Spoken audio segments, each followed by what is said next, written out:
having experience with tech giants in the past, like Microsoft, like Hmm. Meta, like Google DeepMind, and now leading your own startup, Runa AI, what key lessons would you share about the opportunities versus the challenges of entrepreneurship in AI Hmm. relative to being at one of these big established tech companies?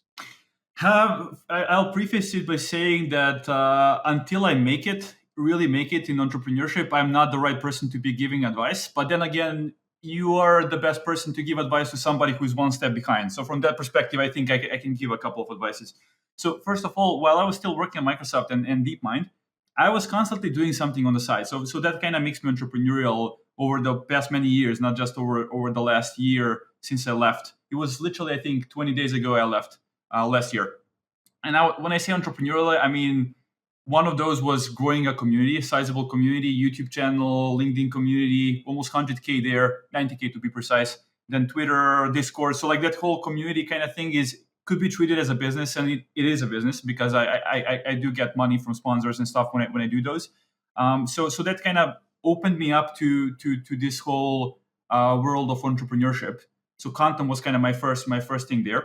And then I did attempt a couple of projects and apps. So even before I left, I think in 2016 or 17, while I was still studying, I made a small Android app, and we pushed it to Play Store. But we had zero understanding of how the markets work, how competitive it is. And so what happened is we expected some type of like skyrocketing, like, trending news or whatnot application, and because it was like a meme app, so I thought it might caught and be viral.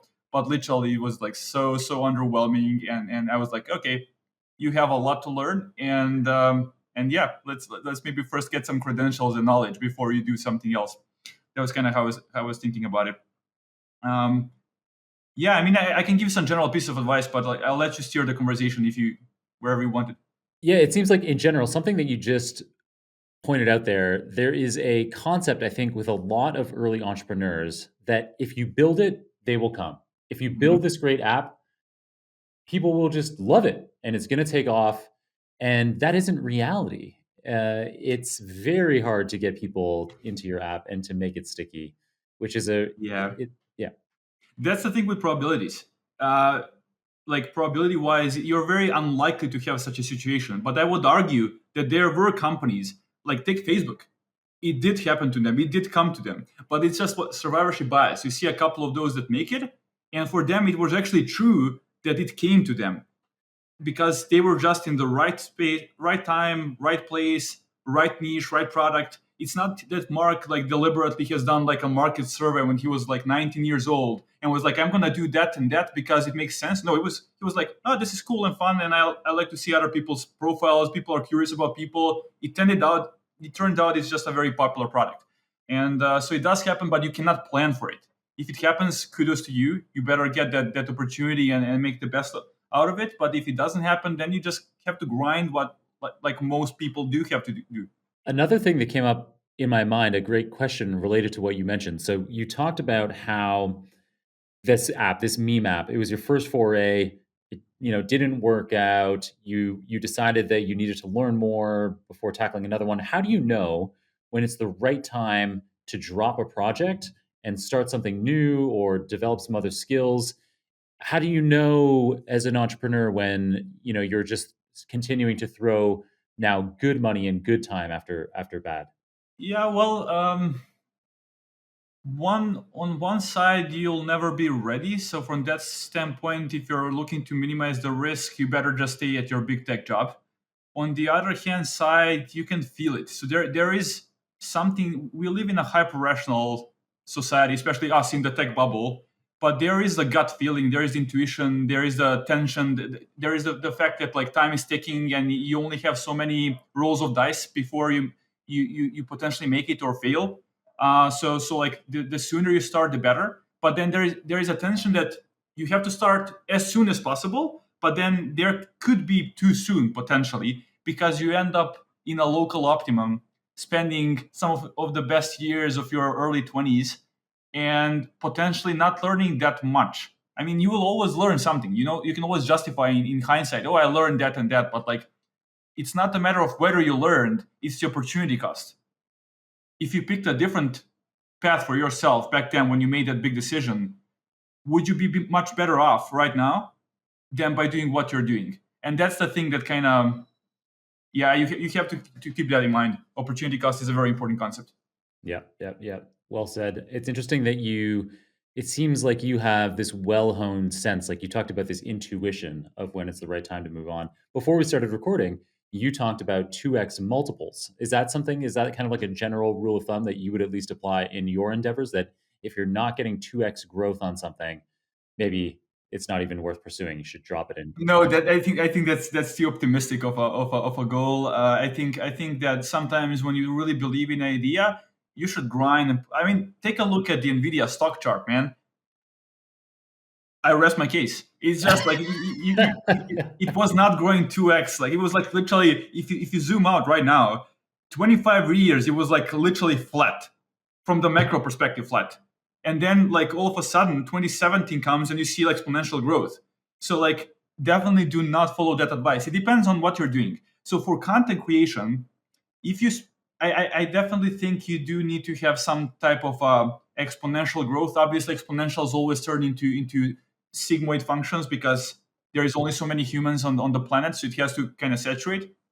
But in the early days you definitely do have to see some bigger traction. But also sometimes you have to stuck through the local optimum where you're not growing as much until a breakthrough happens and then you kind of explode. So there are all these tricky local optimas that you kind of have to endure and believe in yourself. So there is no really single piece of advice other than, yeah, you have to think through your particular situation and problem solve your way and balance between being like stubborn and persevere versus being stupid and just like pursuing a dead end.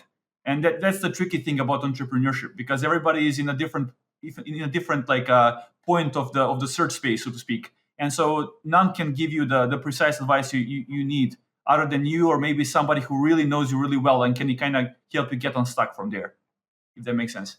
Hmm. So, talking about projects and related to social media that you might have moved on from, you launched a startup called Oris to ask questions from YouTube videos. And that appears to be something that you're not pursuing anymore. Is that right? Yeah, that was the initial idea I kind of pursued when I left DeepMind. I wanted to build AI first video platform, so it was like supposed to be a new AI first YouTube, so to speak. There will be a layman's explanation of what it was supposed to be. And then I started it as an MVP of just like, let's start, instead of starting to build the infra and everything before I even know people want this. I just built an MVP, and that was a Chrome extension for YouTube, where people could type in like a question, you get an answer about that particular video, and you get relevant timestamps. So if you ask, hey, when did Sam Altman mention like a 7 trillion parameter GPT-7 model? It's gonna find you exact like moment in the video where that is, and give you the timestamps and give you explanations. And even though it sounded like a very cool idea in theory, it turned out people don't really care about that. Most people won't interact when they're watching videos. They're passive. Most people are passive. So if you rely on them being active, you are immediately serving some other type of audience. That was one of the realizations I could have made even before I kind of pushed this out. But it turned out to be one of those projects where everybody was like kind of applauding you on social. It's so super cool. And then you look at metrics and those folks are not using it. And that happens a lot. Right. I noticed how empty a lot of the social media reactions are. Ultimately, the only thing that matters is does somebody care about your product? Are you making somebody's lives easier or better? Or as YC puts it, what's their saying? Just make something people want. It's as easy as that. And you can't. One realization for me is you cannot work around that by being like a AI influencer or whatnot. I hate that word, but for lack of a better, clear word, concise word, I'll use that one. But yeah, it doesn't matter if you have like 500K followers on like whatever on platforms. If you build a shitty product, people are going to you're going to spike it up. The same that happened with Threads with Zuckerberg. But then it's questionable whether they'll keep on using it, and that's a function of how good the product is. Now you lose all of that initial distribution privilege. You kind of do have that distribution type of like advantage compared to somebody who doesn't have an audience, but that's where it stops. It doesn't mean you're going to succeed. Right. And so, as cringy as the term AI influencer is, if we had to use that term, I could describe it for you for sure. You have 50,000 subscribers on your YouTube channel, the AI Epiphany. How do you balance that with your entrepreneurial ambitions? Does it complement it? I mean, you just talked about one advantage there, that at least you get an audience to check out something new that you build. It doesn't guarantee that they're going to use it. It doesn't guarantee Mhm. that they're going to stay, but at least you have a waiting audience to be trying something out that you create. So that must be one advantage. What other reasons do you have for content creation, or why do you do it? So YouTube for me over the last year has mostly been me uploading some talks I've been having, like live talks on Discord with various AI researchers, engineers, CEOs. Like I had Jeremy Howard, I had folks like that, like Thomas Wolf, the CSO of Hugging Face.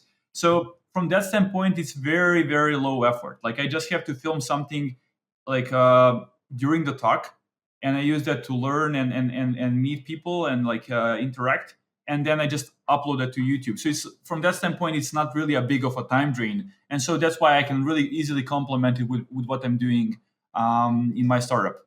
That will be a TLDR. But before, I was actually filming longer videos. Like I was famous for making these like hour and a half, 2 hour long videos where I go through a paper, through all the formulas, all the explanations, or step through the code base literally with a debugger in VS Code, line by line, and explain everything. So those types of videos take much more time, and it's not justified for me to do it anymore because I could be using time better in a different way. All right, we're going to move on to another topic soon, but last one here on entrepreneurship. In a recent Mhm. interview, you mentioned turning away offers from big tech companies to do your own thing. You've already talked a little bit in this episode about how if people don't want to have risk, big tech is a safer place to go. For you personally, why is it obvious that you should be taking these bigger swings, taking these bigger risks, trying out different products? Why is that the path for you as opposed to a potentially more secure path? Because first of all, I'm 29. Like, when am I going to do it if not now? In my 20s or early 30s or even 40s? There is no moment when it's too late. Like there's so many success stories of people with even 50s or 60s and building cool companies, although not tech companies per se. So it's a bit more competitive there.